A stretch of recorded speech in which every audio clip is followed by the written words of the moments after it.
이 민희진 대표의 이제 21일 기준으로 해서 시내 20일에 인터뷰 글이 떴는데, 그 글을 보면서도 정말 민희진 대표한테 공감을 많이 하고, 원래 좋아했지만 정말 더 좋아하게 됐어요. 민희진이 이제 시내 20일 인터뷰했었던 그 글을 한번 읽어보시길 추천을 드리겠습니다. 그 두 편으로 나눠져 있는 인터뷰 글인데 하나하나 공감이 되고 와닿는 말들로만 채워져 있어요. 그 인터뷰가. 그것은 인즉슨 편집을 잘 해줬겠지만 민희진이 늘 그렇게 생각을 갖고 있다는 그 자체를 확인할 수 있는 거기 때문에 더 이렇게 신뢰가 간다는 거죠. 거기서 얘기하는 거, 세계관에 대한 이제 비판, 왜 세계관 같은 거 가져야 되지? 세계관이 그만큼 이게 측정될 만큼의 무게감이 있는 요소인가?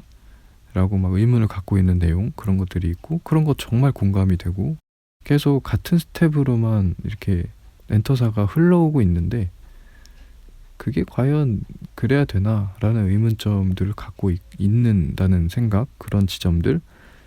그리고 예를 들어서 뮤직비디오 이번에 신우석 감독이랑 같이 작업을 할 때 전적으로 그냥 그 사람 알아서 하게끔 하는 것이 뭐 내가 쿨해서가 아니라, 그러니까 찐인 사람이 찐인 사람을 자꾸 알아보는 과정, 그 콜라보의 결과물들인 거예요. 그 과정들이. 저 같아도 제가 만약에 이런 일을 했을 때 제가 찐인 사람을 좀 알아볼 수 있다고 저는 개인적으로 생각을 하거든요. 제가 민희진을 알아보듯이. 그럼 민희진이랑 일을 했다, 예를 들어서, 그럼 민희진 대표한테 알아서 하라고 할 거예요. 그러니까 그런 것처럼 민희진 대표도 찐이기 때문에 본인이 신우석 감독 만났을 때 알아서 하라는 결정을 할 수 있었던 거고, 그런 것들의 콜라보들이 뉴진스라는 결과물로 자꾸만 나오는 과정인 거고, 그렇기 때문에 사람들이 우리가 이렇게 좋아하게 되는 거죠. 찐인 사람들이 원래 여러 가지 영역에 있는 사람들한테까지 대리만족 요소까지 다 줘가면서 모두를 공감시킬 수 있는 거예요, 원래. 그리고 뭐 지난번에 유퀴즈 나왔을 때도 정말 공감 가는 말이, 틀려도 된다, 안무 틀려도 된다고 생각한다라고 발언하는 말들. 그러니까 전반적으로 그 방향이 저희가 생각하는 거랑 너무나 비슷하기 때문에 공감이 다 돼요, 그 사람이 하는 말은.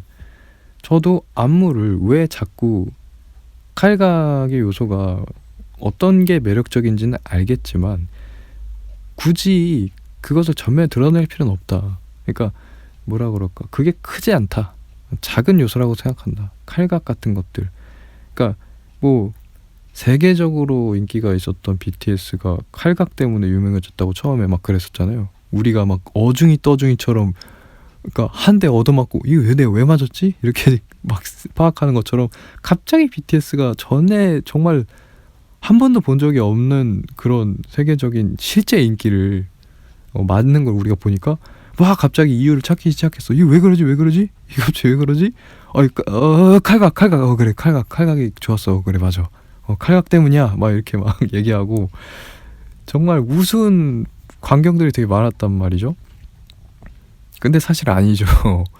BTS 인기 있었던 거는 어떤 이유가 있어서가 아니라요.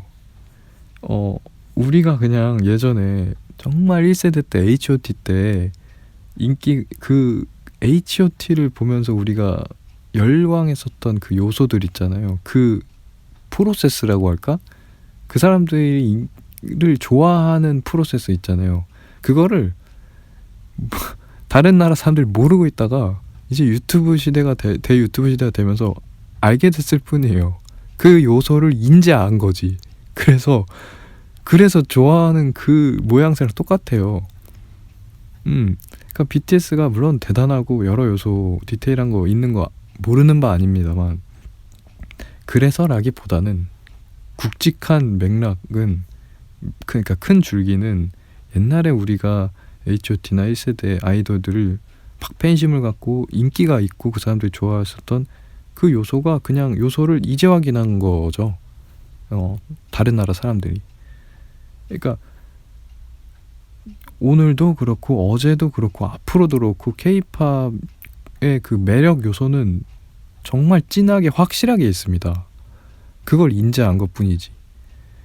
그러니까 아이돌들 괜히 좋아하는 거 아니에요, 진짜로.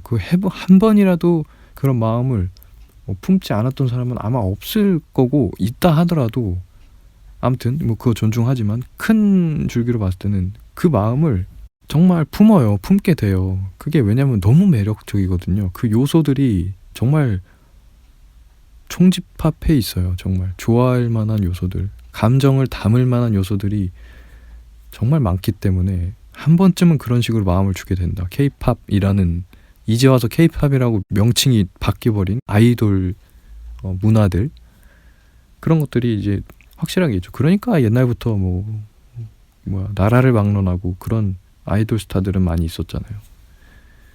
그런 거죠. 그렇다고 봐요. 예. 아무튼 그래가지고 뭐 칼각인 이런 막 그 이유들 찾는 그런 우스운 광경들이 있었는데, 사실 그런 거는 묵직한 줄기가 되진 못한다. 칼각이기 때문에 좋아하는 게 아닌데도 이제 엔터사에서는 그런 요소들을 핀셋으로 이렇게 원인들을 이렇게 좀 색출하는 그런 과정이 있어야 되긴 하겠고, 그러면서 이제 표면적인 그런 요소들, 얄팍한 요소들만 채집을 해서 그걸로 이렇게 프로듀싱을 하게 된 거죠. 뭐 어떻게 보면.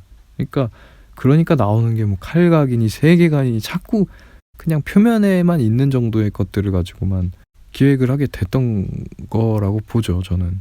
그래서 다시 돌아와서 얘기를 하자면, 민희진 대표가 칼각 아니어도 돼, 안무 틀려도 되고, 아이돌이 그냥 하루아침에, 어제까지만 해도 연습생이었던 아이들이 데뷔를 했다는 것만으로 갑자기 프로가 된다고 생각하지도 않는다라고 하는 말들, 그러니까 다 관통을 하고 있어요. 얘기하는 걸 들어보면 저도 그렇게 생각하거든요. 아니, 같은 사람이 데뷔했다고 해서 어제까지 연습생이었던 사람이 갑자기 이렇게 되고 그렇다고 생각 안 해요. 저는 뭐 의식이나 프로의식 같은 것들이 너무 없어서는 안 되겠습니다만, 뭐라 그럴까, 너무 매정하게 너무 프로의식만 요구하고 그런 것도 또 그것도 아니라고 생각해요, 저는. 어쨌든 그래서 관용이 없죠. 대부분 그 아이돌들을 바라보는 일반인들이 이런 식의 생각을 갖고 있으니까 관용이 없어요. 관용이. 그러니까 자꾸 문제가 되고, 문제가 커지다 보면 누가 자살하고 이렇게 되는 거죠. 그러니까 그게 다 그런 식으로 드러나니까, 이런 생각을 댓글로 악플로 달아버리고 이렇게 되니까 자살을 하고, 누구는 괴로워하고 막 정신적으로 힘들어하고 이런 거죠. 그러니까 민희진 대표 같은 생각을 좀 갖고 있어야 돼요. 예, 사람들이 관용 어리게 봐야 되고요. 관용이라는 게 이상한 단어가 아니라 어쨌든 좀 너무 거창한데, 좀 인간으로 좀 바라봐라 그런 거죠 뭐. 그리고 심지어 뉴진스도, 이렇게 만들어낸 뉴진스도 지금은 슬슬 막 이렇게 막 디스하려고 막 드글드글 하는 게 막 보여. 지금 보면 이게 가치오거든요. 가치. 동전의 앞뒷면처럼 사랑은 바로 증오가 되고 이런 것처럼 이게 가치와요. 뭐 보면은 늘 지금 뉴진스도 우리나라 거의 되게 많은 대중들이 우쭈쭈 하면서 너무 지금 그게 치달았어요. 지금 이렇게 우쭈쭈 하는데, 그게 근데 바로 동전의 양면처럼 바로 증오로 바뀌거든요. 이제 조롱하는 이제 존재들도 다 같이 키워지고 있는 게 내가 보여요. 보면은 지금. 근데 그래서 늘 불안해요. 어느 시점 이후에는 이 걸그룹들을 볼 때 불안해요. 좀 이렇게 이렇게 좀 상처 안 받고 그랬으면 좋겠는데, 이미 드글드글해. 이미 지금 증오감에 또 그런 사람들의 존재가 도대체 어떤 존재들인지 난 정말 정체들이 궁금하지만, 아무튼 그런 어떤 누군가들이 같이 성장을 하고 있어요. 그 사람들도 같이 성장이가 아니라 같이 이렇게 키워지고 있어요. 좀 불안해요. 어쨌든 너무 삐끗하지 않았으면 좋겠고, 뉴진스가 좀 상처 안 받고 계속 활동할 수 있었으면 좋겠고요. 그렇죠.